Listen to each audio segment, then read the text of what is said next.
Mesdames et messieurs, bonsoir et bienvenue dans votre émission Microscope.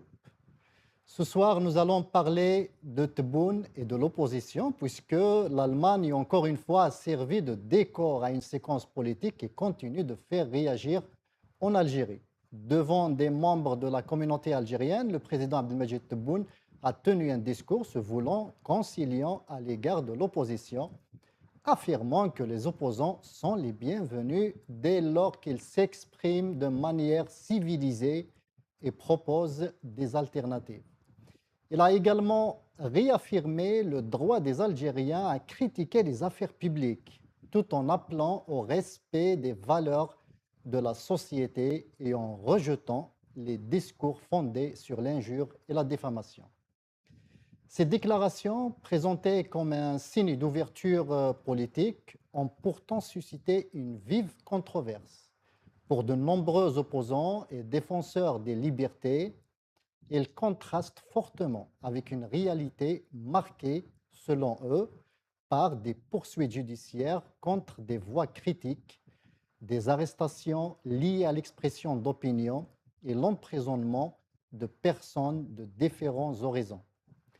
Ils y voient un décalage profond entre le discours officiel et les pratiques qu'ils dénoncent depuis plusieurs années. Cette contradiction apparente est au cœur du débat. S'agit-il d'un véritable changement de ton annonçant une nouvelle approche du pouvoir à l'égard du pluralisme politique ou d'une opération de communication, comme à l'accoutumée, destinée à projeter à l'étranger l'image d'un régime plus ouvert qu'il ne l'est selon ses détracteurs?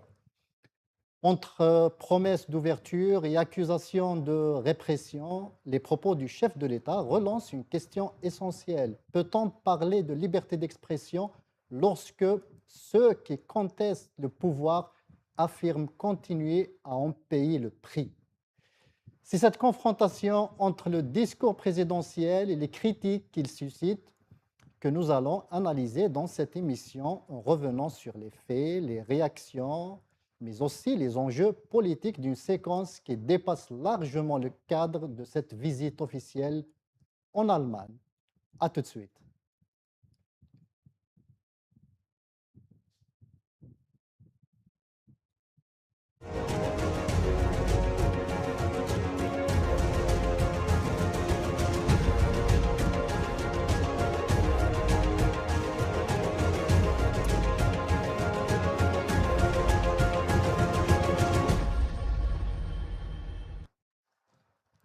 Pour en parler ce soir, j'ai le plaisir d'accueillir ici sur le plateau Abderrahim Moussaoir, enseignant et militant politique. Abderrahim, bonsoir et merci d'avoir accepté notre invitation. Bonsoir Adel, bonsoir aux téléspectateurs de Magharibia, l'équipe technique, merci pour cette invitation. Merci. Et qui de mieux de parler d'Algérie que un élément important sur la scène nationale, un journaliste, Ali Boukhlef, depuis Alger. Bonsoir et merci d'avoir accepté notre invitation. Bonsoir à vous et bonsoir à tous ceux qui nous regardent. Merci Ali. Avant de commencer, j'aimerais qu'on regarde ensemble et qu'on écoute cette première infographie.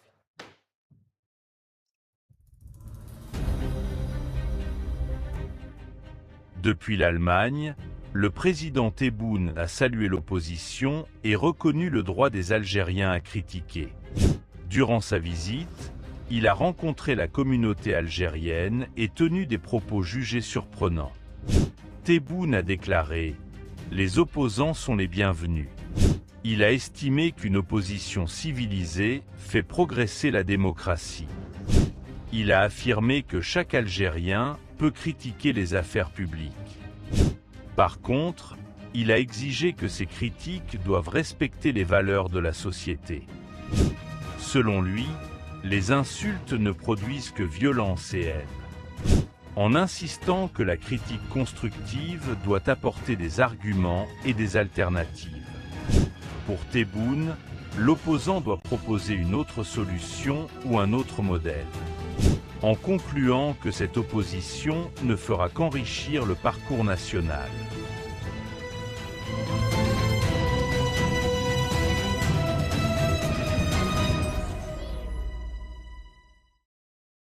Abdelrahim Tebboune dit bienvenue à l'opposition algérienne installée à l'étranger. Vous y croyez? D'abord, j'ai envie de rappeler un événement tragique qui s'est produit hier matin, dans la nuit d'hier, à Al-Mohammedia, L'incendie de l'orphelinat. l'incendie de l'orphelinat en Algérie. Je m'incline devant les belles âmes de ces enfants qui ont péri, Allah yarhamhum, et devant la mémoire aussi Allah yarhamhum. de la dame Malika Boulgharaïs qui était une éducatrice qui a perdu la vie en tentant de sauver un bébé. Elle n'avait que 52 ans. Elle s'appelle Effectivement, Malika Boulgharaïs, Allah Ouais, yarhamha. parfait. J'ai envie de dire que, c'est-à-dire pour ne pas profiter de l'instant pour parler de politicien ou autre, même si tout ce qu'on fait dans la vie est politique, dans un pays, dans un État qui respecte un peu, un minimum son peuple, les personnes handicapées, les seniors, les retraités et surtout les orphelins, comme on dit en algérien normalement, al-ain wal-ras, c'est-à-dire c'est des parties de la société que l'on doit protéger, Et auxquelles il on s'est doit... avéré que ce bâtiment n'avait ni issue de secours et il y avait même des baraudages Des sur les baraudages à fenêtres. l'extérieur, Ouais. c'est cette image qui est quand même qui est terrible à voir. J'ai envie de dire que même si des investigations sont en train de se faire là en ce moment, qui déclarent que l'incendie a eu pour source un problème technique au niveau Une d'un étincelle climatiseur à partir d'un qui, climatiseur effectivement, selon qui fonctionnait les sans arrêt. conclusions conclues par l'enquête de La police. police C'est ce scientifique qu'a conclu l'enquête apparemment. en fait. Après, on se pose la question aussi sur le matériel. Est-ce qu'il est conforme? Même si la conformité est là, est-ce qu'il y a la maintenance? Est-ce que les choses sont prises en charge sérieusement? Donc, tout ça, ça nous rappelle des moments douloureux, notamment les incendies.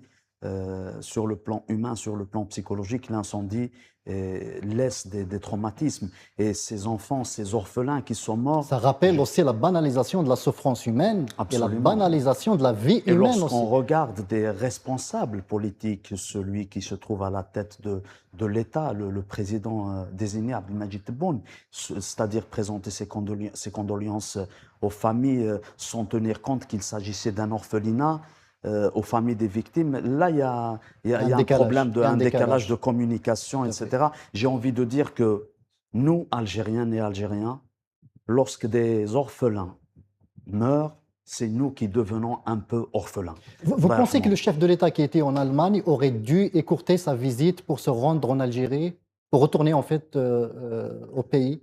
En tout cas, moi je pense qu'un geste fort de la part des responsables politiques en Algérie aurait été souhaitable, bien sûr, soit écourter sa visite ou tenir un discours sérieux parce qu'il s'agit des enfants de l'Algérie, il s'agit d'un orphelinat.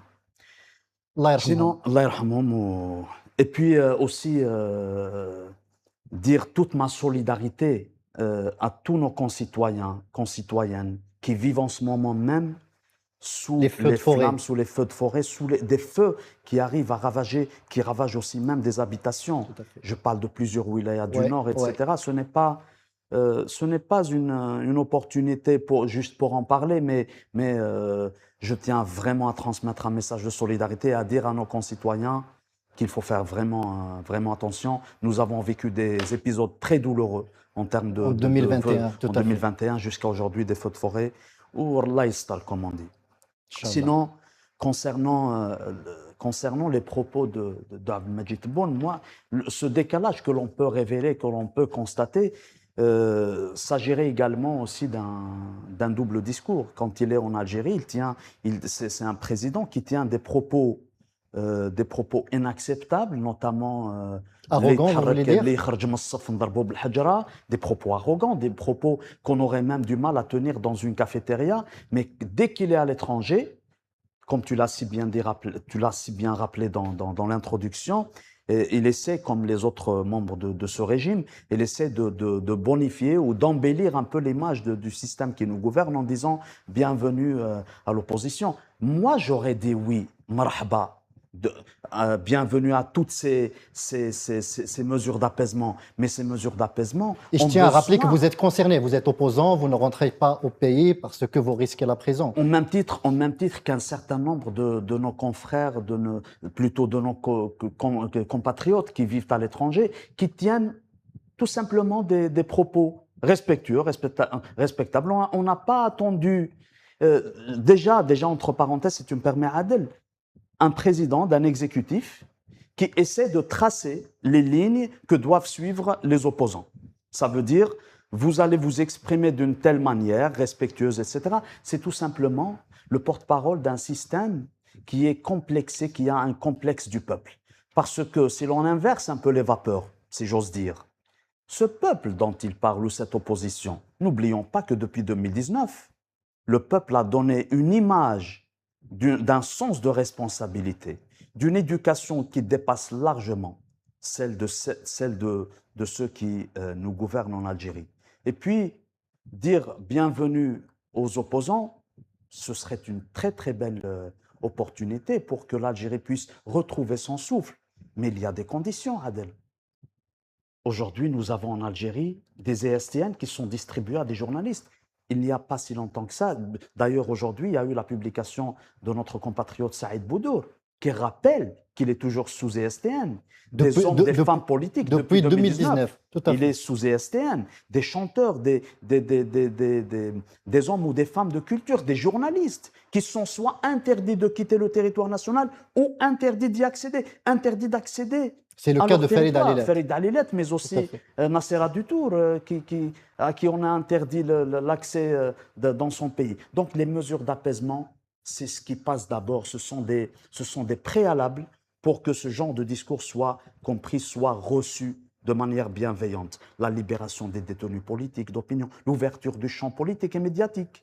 Donc ce sont des mesures qui pourraient être prises pour l'apaisement, pour la mise en place d'un climat de confiance. Et à partir de là, on pourra parler d'opposants algériens qui pourraient rentrer dans leur pays.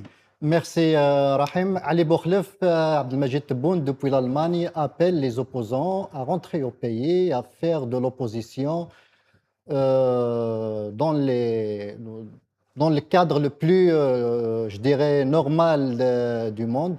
Comment cet appel du chef de l'État a été perçu à Alger par les militants, par les opposants, par la classe politique en fait?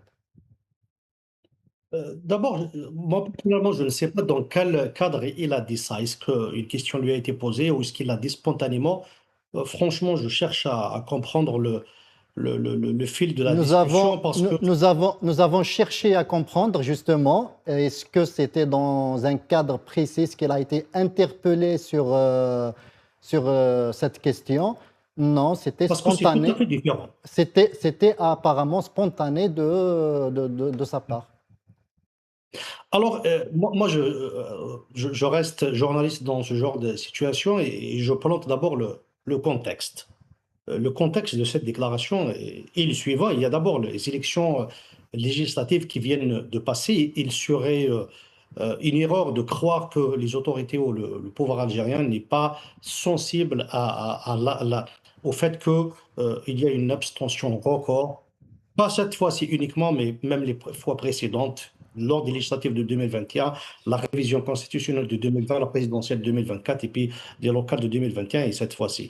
Les autorités sont donc sensibles à cela. Le deuxième contexte, il n'est pas des moindres, et je crois qu'il parlait de ça plus précisément, c'est le retour annoncé de Saïd Saadi. Saïd Saadi fait partie de la génération de Abdelmajid Tebboune à quelques années près. Ils se connaissent. L'un a toujours été dans le pouvoir et l'autre a toujours été quasiment de l'opposition. Les deux personnages ont à peu près vécu les mêmes périodes, notamment dans les années 90 et même avant, lorsque Saïd Saadi était en prison, Abdelmajid Tebboune était déjà wali, je crois, Saïda, et puis à Tizi Ouzou au début des années 90. Donc, ce sont de parcours, je dirais, opposés. Et l'annonce du retour de Saïd Saadi, je ne commenterai pas les raisons qui l'ont poussé à quitter le pays. J'ai une partie de ces raisons-là, mais comme il a lui-même fait des annonces avant son retour, je ne veux pas créer de polémique là-dessus. Mais tout le monde sait que le contexte dans lequel il a quitté le pays en 2019 était un contexte, était une situation où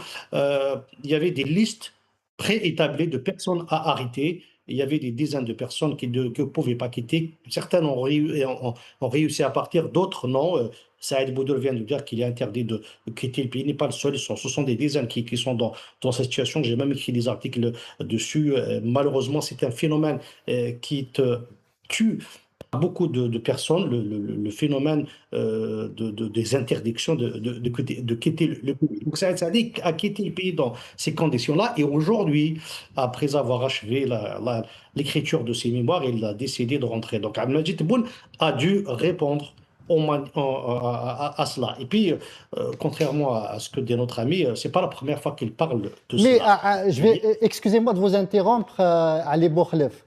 Pourquoi le chef de l'État s'adresserait-il à Saïd Saadi?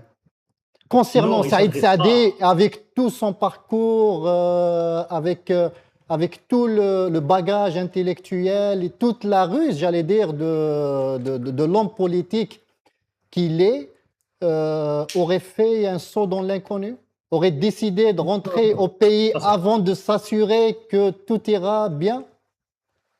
Là, je ne vais pas entrer dans ce genre de polémique parce que après, on va dire que on n'a pas d'informations. Ce qu'on a, c'est qu'il a annoncé son retour au pays. Et je constate qu'Abdelmajid Tebboune parle et souhaite la bienvenue aux opposants au moment où Saïd Saadi fait l'annonce du retour au pays. C'est tout ce que je dis, c'est le contexte que je dresse. Après, il y a un fait, c'est que depuis des années, il y a une contradiction dans la scène politique algérienne. Vous avez remarqué qu'il y a des partie de l'opposition quand même qui s'exprime de manière plus ou moins libre et qui critique les actions du gouvernement, qui ne sont pas vraiment inquiétés, même si de temps en temps il y a des interpellations, il y a des rappels à l'ordre qu'on ne médiatise pas forcément, mais ça existe, il y a des pressions qui sont exercées sur certains partis politiques, mais qui sont là. En revanche, il y a d'autres, et c'est ça la contradiction dans laquelle nous baignons, c'est qu'il y a d'autres qui sont interpellés dès qu'ils ouvrent leur bouche, il y a d'autres qui sont interpellés dès qu'ils publient un message sur Facebook, d'autres qui sont même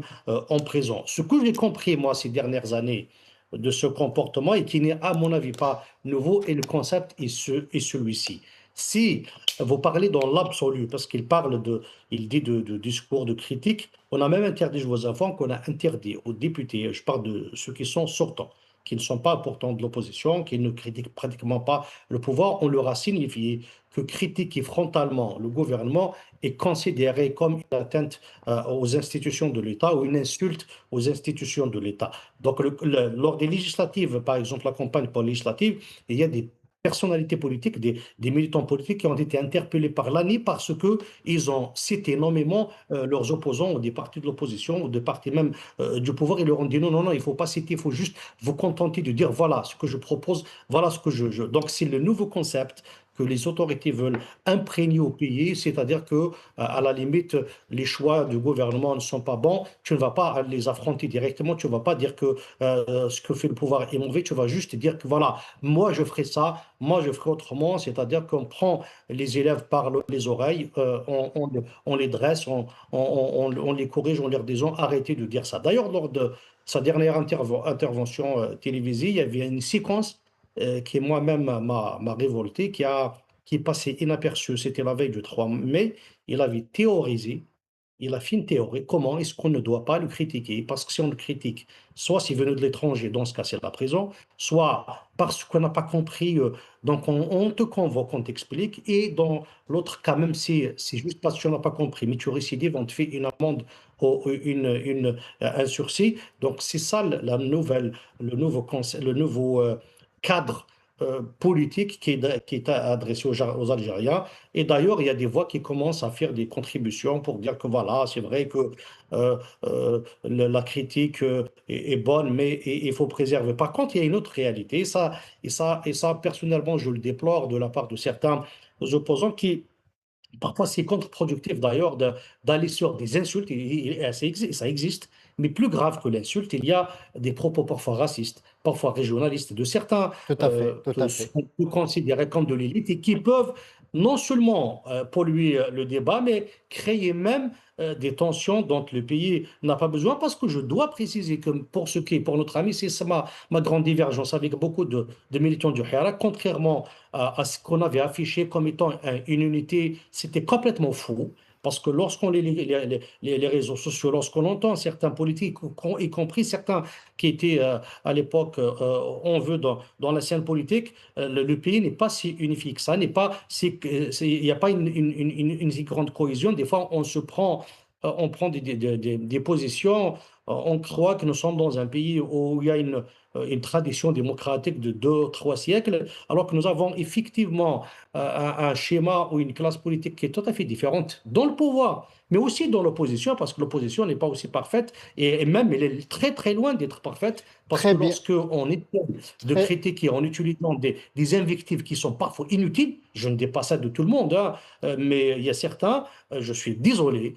lorsqu'on personnalise le problème, lorsqu'on insulte les gens sur leur âge ou sur leur apparence ou là, sur leur même position antérieure, non seulement c'est contre-productif, mais je trouve ça bas de certains qui veulent construire, qui veulent donner l'exemple d'une classe très politique bien. qui veut créer le changement, parce que lorsqu'on propose le changement, on doit commencer par le discours et le comportement. Très bien, allez. Mais à propos des propos racistes, xénophobes, régionalistes et tout ce discours de haine que se répand aujourd'hui sur les réseaux sociaux, est-ce que ce n'est pas le libre débat, ce n'est pas l'ouverture du champ médiatique qui va mettre fin à tous ces fléaux, en fait? C'est une arme à double tranchant. Vous avez raison de soulever le problème, et même des responsables de l'État, notamment de l'ancien régime, ont participé à alimenter effectivement c'est la pollution du débat public. C'est une réalité. Le débat ne peut être réglé que par le débat, mais nous avons vu qu'aussi, même dans les démocraties occidentales, on a mis des balises sur certains sujets, parce que des sujets clivants, par exemple, en Occident, on parle par exemple lorsqu'on parle de la Shoah, ou lorsqu'on parle d'autres sujets liés à cela, c'est puni par la loi, parce que ça peut réveiller des vieux démons, alors que nous sommes une société qui, je ne dirais pas qu'il est mineur, comme le dit de certains représentants du pouvoir, mais qui n'a pas encore l'habitude de débats de haut niveau. Et il existe effectivement des hommes et des femmes politiques de haut niveau, et dans l'opposition comme dans le pouvoir, c'est une réalité. Mais les sorties, notamment la pollution des réseaux sociaux, a fait que parfois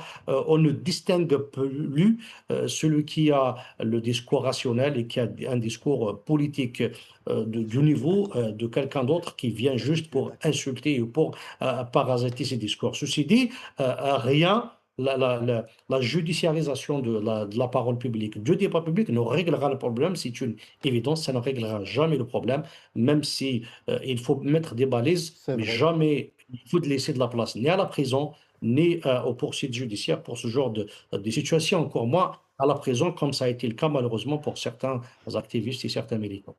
Merci, Ali. Restez avec nous. Abdrahim Moussaoui, vous êtes d'accord avec l'analyse de notre ami Ali Boukhlef?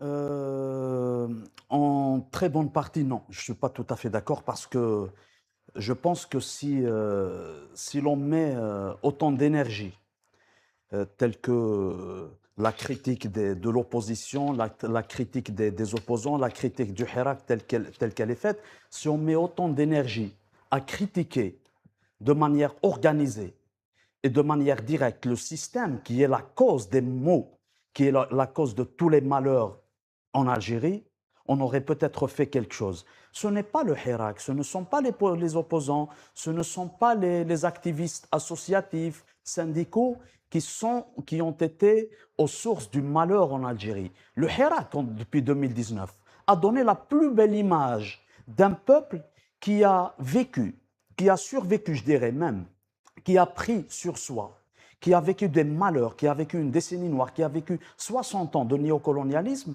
pour transformer cela en espoir de la construction d'un État de droit, avec des messages rassurants, avec un discours politique. Bien sûr, vivre 60 ans de division qui a été menée par le système qui nous gouverne, n'allons pas plus loin que ça. Ben Guerina, par exemple, qui est l'un des faiseurs du racisme langagier du pouvoir en Algérie. On aurait aimé voir des critiques envers Ben Guerina et ceux qui lui ressemblent, mais c'est parce que la parole publique est interdite en Algérie. C'est parce que les espaces publics sont fermés. C'est parce que les espaces médiatiques sont de museler de manière à ce que... Il y a tout de même, Rahim, il y a tout de même des individus sous la couverture de l'opposition et salissent l'opposition. Est-ce que vous pensez qu'un individu... C'est ce que Ali, oui, en fait... Est-ce qu'un individu par-ci, par-là serait l'image globale d'une opposition? Arrêtons de faire dans la caricature. En tout cas, le régime, il les prend pour des opposants. Il les pointe du doigt pour dire à la société, voici vos opposants. Et moi, j'ai envie de dire aussi, dans cette perspective, que lorsque Abdelmadjid Tebboune souhaite la bienvenue, ou plutôt dit les opposants sont les bienvenus en Algérie, au moment où un certain Saïd Saadi souhaite repartir en Algérie, rentrer en Algérie, c'est pour dire que voilà l'opposition. Alors que l'opposition, elle vient du peuple. L'opposition, ce n'est pas forcément ceux qui disent je me suis trompé de société. Par exemple, là, je n'ai pas envie de revenir sur le passé. Ça, c'est une déclaration de Saïd Saadi qui date de 30 ans en arrière. On ne peut pas enlever la qualité d'opposant à Saïd Saadi. Saïd Saadi, il fait au moins enrichir le débat public. Je n'ai pas dit le contraire. Mais c'est une phrase qui a été reprise par M. Bourref il y a 2-3 semaines, le lendemain des élections, en disant que ce rapport qui s'éteint, entre guillemets, entre le peuple algérien et l'exercice politique, c'est peut-être Saïd Saadi avait raison en disant « je me suis trompé de société ». La société algérienne nous a montré une chose, démontré encore une fois, que même en dehors de cette classe politique qui devient de plus en plus corrompue, qui devient de plus en plus institutionnalisée selon les aspirations du système, le peuple, il est toujours là, il est toujours debout. Démontrant ou montrant quand même, depuis 2019, dans le Hirak, même dans les manifestations à Alger, etc., un verre n'a pas été cassé, une vitre n'a pas été brisée. C'est parce qu'il y a un espoir collectif qui émane du peuple que les anciennes, les classes politiques classiques, ou les hommes politiques ou les femmes politiques qui ont toujours été institutionnalisés selon les aspirations du système ne veulent pas accepter.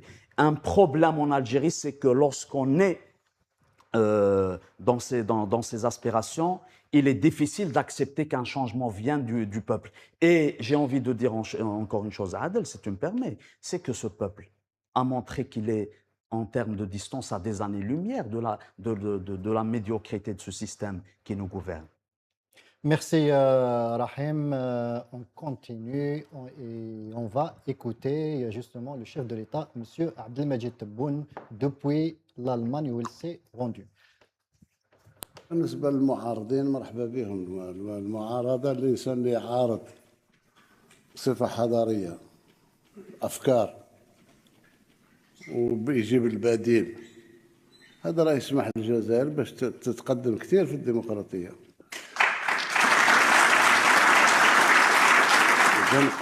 قلتها في التلفزيون في المداخلات تاعي ونزيد نكررها أمامكم.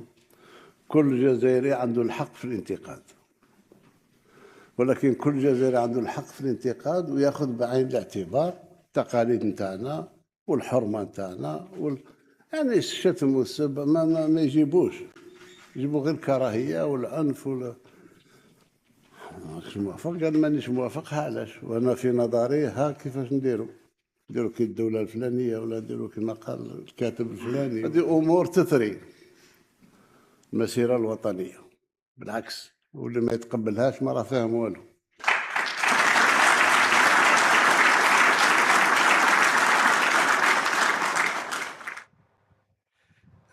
Ali Bourref, Tebboune, il assure que tout Algérien a le droit de s'exprimer, de critiquer, à condition de respecter ou de prendre en compte en fait notre sacralité, nos traditions et les valeurs de notre société. Qu'est-ce qu'il voulait dire par sacralité, les valeurs de la société dans la critique des affaires publiques?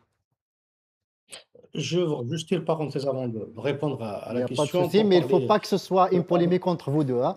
Non, non, non, non, non, je ne vais pas, juste pour dire que, puisqu'on parle du D'accord. Hirak, du caractère pacifique du Hirak, je constate aussi qu'il n'y avait pas de projet politique et je suis désolé, on ne peut pas proposer d'alternative sans projet politique. On ne peut pas sortir dans la rue à crier toutes les semaines, à faire du folklore toutes les semaines sans qu'il y ait de cap politique, même s'il doit y avoir des divergences entre les acteurs du Hirak. Et c'est ça la vraie démocratie. Ça a manqué au Hirak. C'est pour ça que le Hirak, pour moi, a échoué. Je vais faire la parenthèse.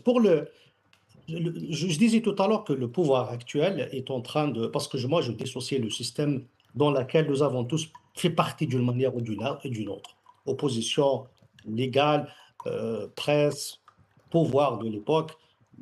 Actuellement, bon, je ne suis dans aucune chapelle ni médiatique ni politique, mais le système n'est pas constitué uniquement par le pouvoir, mais par tout un ensemble d'éléments qui sont parfois en dehors du pouvoir, mais qui font partie de ce système.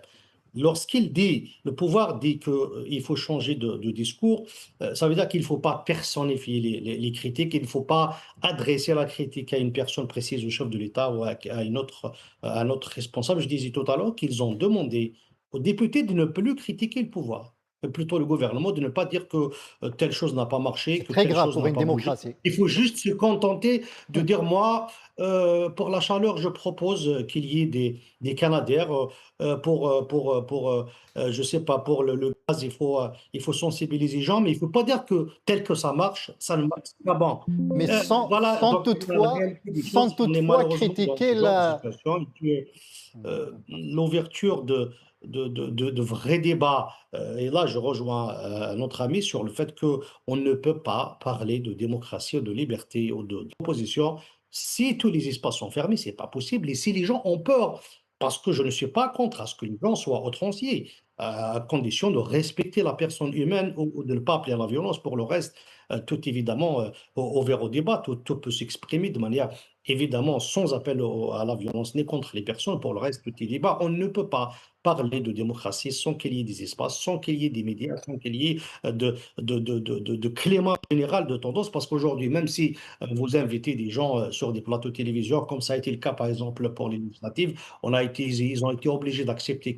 quelques émissions, mais ça, les gens ont peur de parler parce que ça peut être pris contre vous. Je connais un responsable politique qui est dans un meeting a ciblé un parti local, c'est même pas le gouvernement. Et ben, il a été interpellé, on leur dit non, non, il ne faut pas parler comme ça. C'est-à-dire qu'on devient des assistés alors que les gens sont plus ou moins, pas plus ou moins, sont quand même conscients de la situation. Il y a même des gens, des opposants, et j'en connais certains, qui ont évité de révéler certains dépassements dont ils ont subi parce qu'ils ne veulent pas rallumer le feu, ils ne veulent pas aggraver la situation générale des tensions qui existent dans le pays. Donc, lorsque les gens sont sensibilisés, lorsqu'on discute, lorsqu'il y a un dialogue, un vrai dialogue entre le pouvoir et l'opposition, les gens ne sont pas des va-t-en-guerre, ne sont pas des fous, même s'il doit y avoir des ambitions dans la société. C'est normal, c'est leur droit de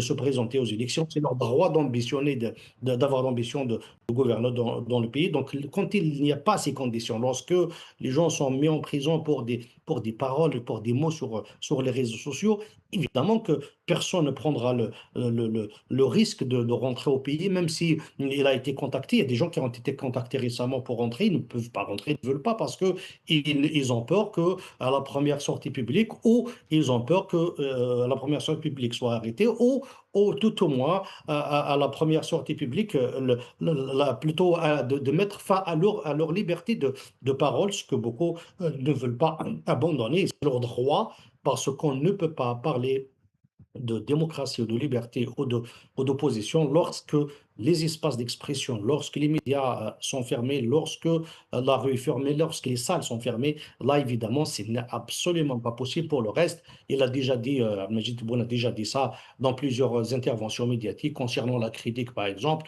Tout le monde constate qu'en 5 ans, il n'y a jamais un article, pas un seul article critique contre-pouvoir, pas un seul article qui remet en cause, bien au contraire. Euh, Vous avez tous suivi l'affaire du professeur Djellal Slama qui a critiqué l'efficience du projet de Tout à Villette fait, qui se tout à trouve fait.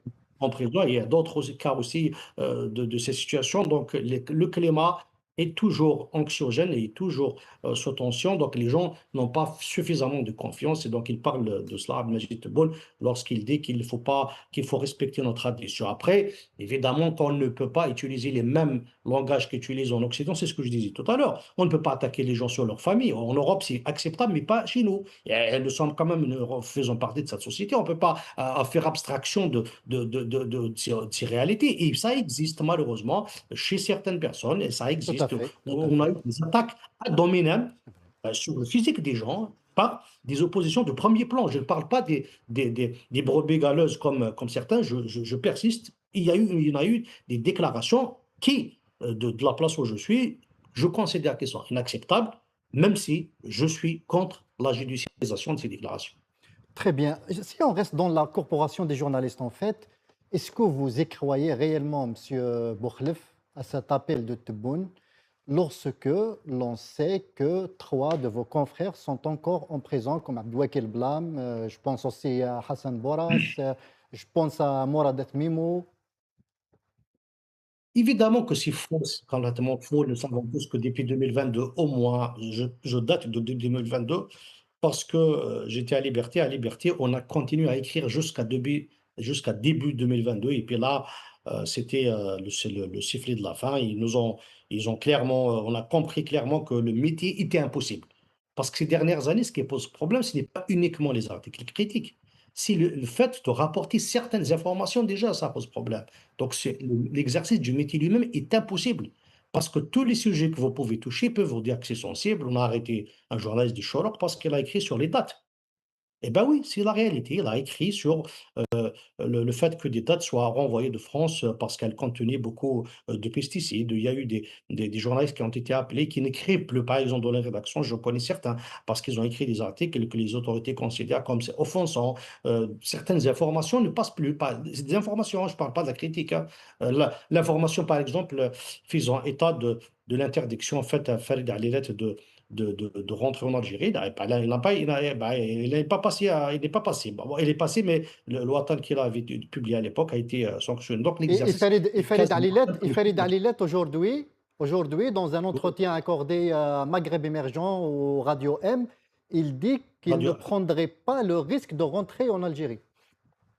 Oui, oui, parce que il n'y Il a n'y pas de croit pas. raison. Son empêchement d'entrer en pays n'est pas motivé par une action judiciaire. Ça n'a pas de sens. Il a été le ministre de la Communication de l'époque a dit parce qu'il travaillait pour Jeune Afrique, journal considéré hostile à l'Algérie, alors qu'il n'a jamais eu d'article hostile à l'Algérie, même Tout à si fait. c'est son droit de critiquer le pouvoir de son pays ou les actions des autorités algériennes. Donc tous ces dépassements-là font qu'aujourd'hui, l'exercice du métier est quasiment impossible. Donc pour l'instant, il n'y a pas de garantie, il n'y a pas d'institution médiatique qui oserait ouvrir ce front et on en est là pour l'instant et les autorités estiment. Et elles ont même fait croire enfin, certains journalistes croient par exemple que cela est normal, qu'il ne faut pas critiquer, qu'il ne faut pas relever des choses qu'ils appellent de négatifs. Ils ont même appelé les journalistes, l'ancien ministre de la Communication, Mohamed Mouziane, a appelé les journalistes à faire de la propagande. C'est ce qu'ils cherchent. Ils cherchent qu'on dise que tout va bien, qu'il n'y a jamais de problème, que les gens ne souffrent pas, que tout va très bien, qu'il n'y a pas de chaleur, qu'il n'y a pas de pluie, qu'il n'y a pas de... Et c'est lui qui avait déclaré que 9000 journalistes dans le monde complotent contre l'Algérie, c'est ça? Ouais, je ne sais pas comment il sait. Bah, il a 9000. disparu d'ailleurs de la circulation. Ah Et ouais. je crois qu'il a été nommé ambassadeur. Il a été nommé ambassadeur Mais quelque au-delà part. des personnes, c'est une politique qu'ils ont essayé de mettre en place depuis des années. C'est comme ça, c'est leur logique. Certains ont dit que bon, on peut permettre la critique, mais pas sur le chef de l'État et les responsables de l'armée. D'autres qui disent que non. Alors, la théorie qu'il développe en privé, hein, il ne le dit jamais publiquement, c'est que le pays est fragile, qu'il ne faut pas se permettre de révéler les faiblesses des institutions de l'État. Voilà donc le discours qui se tient. Mais toujours est-il qu'actuellement, l'exercice du métier est devenu quasiment impossible.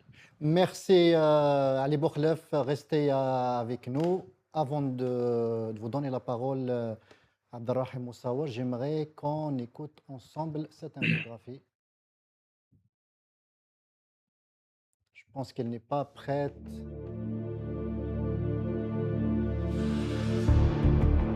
Les déclarations du président Tebboune en Allemagne ont suscité colère, étonnement et incompréhension. Son ouverture affichée envers l'opposition et sa reconnaissance du droit à la critique ont largement fait réagir sur les réseaux sociaux. De nombreux militants jugent ces propos en contradiction avec la répression des libertés et de l'opposition.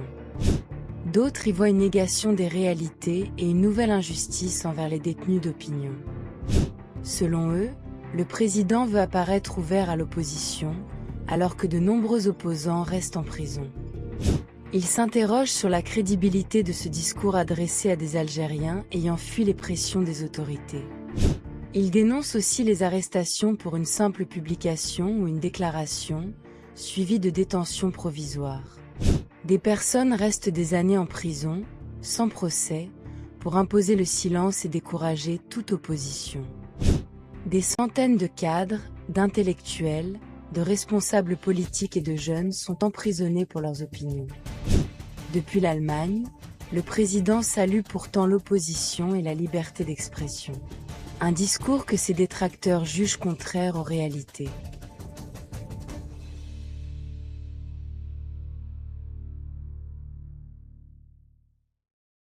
Abdelrahim, peut-on croire en fait à cette promesse de Tebboune, à cette assurance à l'égard pour l'opposition algérienne installée à l'étranger, lorsque l'on sait que plus de 200 citoyens algériens croupissent en prison pour leurs opinions, lorsque l'on sait que 3 journalistes sont emprisonnés aujourd'hui, lorsque l'on sait que des femmes sont aussi emprisonnées, je pense notamment Amira Mouknache, Abla Qmari, qui vient de décrocher son bac, à qui je dis félicitations.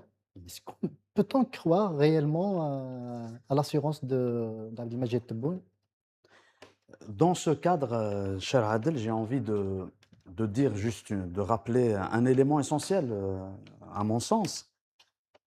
Ce discours officiel, ou plutôt les responsables de notre pays, qui demandent à des ministres d'utiliser de la propagande, est-ce qu'on peut... Non, c'est le ministre qui demande aux journalistes, de faire de la propagande. Les ministres eux-mêmes, ils font de la propagande. Le président, il fait de la propagande. Ça devient un mensonge d'État. Un mensonge d'État au point où, est-ce que cela ne nous ferait pas croire qu'il y ait des centaines d'éléments que l'on appelle, entre guillemets, zoubeb électroniques, qui sont là à envahir les réseaux sociaux et de tenir des discours de division, des discours de haine, etc. La question, elle reste ouverte, mais pour moi, la réponse, si. Pour un système qui a l'habitude de diviser avec ses lois liberticides, etc. Et puis, je reviens sur un propos, sur une phrase de Abdelmajid Tebboune concernant la manière, entre guillemets, la manière dont l'opposition devrait se faire. En disant à la fin, « Manish mouafaq ». Manish mouafaq, lorsqu'une opposition tiendrait des discours antinationaux, anti-algériens, des discours d'insultes, etc. Et comme je l'ai dit tout à l'heure, en parlant des traditions, en parlant de la culture ou des valeurs familiales en Algérie, j'ai envie juste de rappeler que lorsqu'on parle des valeurs de famille, des valeurs de cette société qui se respecte, traiter Boualam Sansal de « ma'andouch asl, ma'andouch bébé », est-ce qu'il y aurait une insulte plus grave que celle-là? Et puis, sur un autre volet, lui qui dit Manish Mouafq ma'a une opposition qui ne serait pas disciplinée, Mohamed Tajadif, qui a, sur ces 7 dernières années, depuis 2019 jusqu'à aujourd'hui, il a passé plus de 5 ans en prison. Sa dernière arrestation, cher Adel, il est important de le rappeler, il a été arrêté après avoir prononcé sa fameuse phrase « Manish Radhi ». Vous vous rappelez de cet épisode lorsque l'opposition en Algérie n'a trouvé d'autres moyens plus pacifiques, mais qui ne seraient pas réprimés, la phrase « Manish Radhi ». Et Mohamed Tajadif et les services en Algérie plutôt, le pouvoir, va nous sortir à un moment donné un épisode d'une phrase « Rani ma'a bladi ». Mohamed Tajadif, il dit « Rani ma'a bladi ou Manish Radhi ». C'est cette phrase ultra pacifique qui dit tout simplement que nous ne sommes pas d'accord avec les politiques liberticides que mène ce pouvoir en Algérie. On n'est pas d'accord avec ça, on n'est pas d'accord avec ces décisions. Est-ce qu'il y a plus noble que ça? Non. Mohamed Tajaddif a été arrêté pour ça. Après, quand je dis Mohamed Tajaddif, je parle de Mohamed Tajaddif, mais derrière Mohamed Tajaddif, je parle des détenus politiques et d'opinion, hommes ou femmes, des opposants en Algérie ou à l'étranger, qui tiennent un discours responsable, un discours constructif, qui sortent des écoles de l'opposition, Cheikh Adel. Donc là, nous avons un système auquel on ne peut pas faire confiance. Ce n'est pas facile de faire confiance à un système qui essaie d'embellir son image à l'international en disant bienvenue aux opposants. Bien sûr, c'est difficile d'y croire tant que les prisons sont remplies, sont pleines d'opposants, sont pleines de femmes et d'hommes qui n'ont fait que rappeler les choses, la réalité que vivent nos concitoyens en Algérie. Et beaucoup de militants se sont exprimés en fait dans des revues, des journaux étrangers, où ils exigent d'abord l'abrogation de l'article 87 bis, qui a fait de tous les militants qui s'expriment des terroristes. Sans oublier, cher Et qui ont exigé aussi la libération de ces militants qui sont en prison. L'arrêt du harcèlement policier, judiciaire, à l'égard des journalistes, à l'égard des politiciens, des militants politiques, à l'égard même des syndicalistes qui croupissent aujourd'hui dans les geôles de ce pouvoir. Et puis j'ai envie de dire que... Et des associations ont été dissoutes, comme la Ligue algérienne pour la défense des droits de l'homme, sans oublier des partis politiques comme le PST, le MDS, des personnalités qu'on connaît, des concitoyens qui sont empêchés de s'exprimer aujourd'hui et qui s'expriment de manière algérienne, de manière populaire, de manière très respectable, très respectueuse. Mais ce pouvoir, il a plus peur de ceux qui tiennent un discours constructif vers un avenir de l'état de droit que de ceux qui sont dans Tkhleït Siassi. Merci Rahim. Ali Boukhlef, le président de la République, a également évoqué la question de notre confrère Christophe Glaise, aujourd'hui emprisonné en Algérie et qui attend, selon sa famille et ses avocats, une grâce présidentielle. On va l'écouter lorsque un journaliste allemand lui a posé cette question. سؤالي يا فخامة الرئيس هو يدور حول العفو عن الصحفي كريستوف غليز. هل سوف تلبون هذا النداء والدعوة للعفو عنه؟ أولا احتراما للعدالة الجزائرية لن أجيب عن السؤال إلا في الجزائر. لست في الجزائر ولن أجيب عن هذا السؤال. شكرا. Boukhlef, vous pensez que c'est par respect, comme le dit à la justice algérienne, ou c'est parce que c'est pas l'endroit idéal pour s'exprimer, ou autre chose se passe dans les coulisses pour sa grâce prochaine? Moi, je pense que malheureusement, je dis malheureusement parce que je fais partie des gens qui souhaitent que Christophe Glaise, auquel j'ai assisté au procès Tout à fait, tout à fait. le 3 juillet, soit libéré parce qu'honnêtement, il n'y avait pas la moindre présomption de ce que lui a reproché la justice algérienne. Mais je pense que le chef d'État, il ne voulait tout simplement pas aborder le sujet parce qu'il a pensé probablement que c'était une question piège à laquelle il ne voulait pas répondre. Il a une idée. Pour l'instant, il refuse de signer la grâce. Contrairement à ce que disent beaucoup d'amis et beaucoup de juristes, l'arrêt de ce qu'on appelle de pourvoi en cassation n'était pas, le pourvoi en cassation n'était pas un obstacle à une grâce présidentielle. La loi ne l'exige pas, c'était juste une pratique ces dernières années. Mais pour l'instant, je pense qu'il va passer encore l'été en prison. Après, on verra par la suite l'évolution de la situation. Ce que je sais, c'est que même ceux qui sont venus lui demander un geste de grâce, il n'a rien promis pour l'instant. Donc, attendons pour voir. On ne peut pas savoir comment il va agir. C'est ce qui s'est passé avec Boualem Sansal. On avait attendu, et puis finalement, c'était l'intervention du président allemand. Il y a des gens qui attendent maintenant, par exemple, qui estiment qui espèrent probablement que le chef du gouvernement espagnol, le président du gouvernement espagnol, González, qui va venir à Alger dans 3 jours, va intervenir, va intercéder à sa faveur. Pour l'instant, il n'y a rien qui dit cela. Laissons le temps faire les choses. Et à titre personnel, j'espère qu'elle va être libérée le plus tôt possible. Espérons-le. Merci Ali Boukhlef, merci beaucoup. On arrive à la fin de cette émission. J'aimerais vous donner un dernier mot. Rahim, il nous reste 1 minute. Moi, j'ai envie de dire que l'opposition dans laquelle nous sommes n'est pas une La position ou l'opposition? L'opposition, ce n'est pas une opposition systématique, mais une opposition qui aspire à l'édification d'un véritable État de droit auquel participeraient toutes les Algériennes et tous les Algériens. Ce système doit comprendre qu'il ne peut y avoir d'aboutissement, de construction d'un État de droit que lorsque les conditions sont assurées.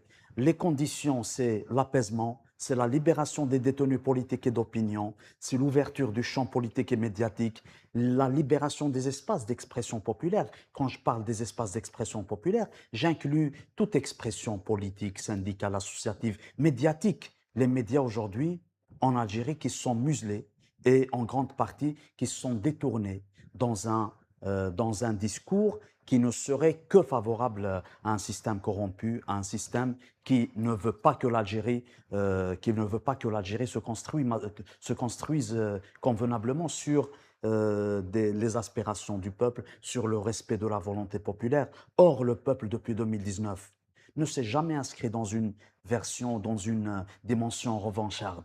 Le peuple n'a jamais appelé à la violence. Il y a des pays dans le monde, cher Adel, il y a des pays où des responsables politiques ont été guillotinés, des responsables politiques ont été tués dans des stades, alors que le peuple algérien n'aspire qu'à un changement pacifique, à partir duquel il peut y avoir l'édification d'un État de droit qui permettrait au peuple, qui permettrait à la nation de renaître, de s'exprimer et de montrer toutes les plus belles choses que l'Algérien est capable de faire. Merci beaucoup, Abdelrahim. Merci encore, Ali Bouchlef. Nous arrivons à la fin de cette émission. Chères téléspectatrices, chers téléspectateurs, merci de nous avoir suivis. Je vous donne rendez-vous le lundi à la même heure. Merci.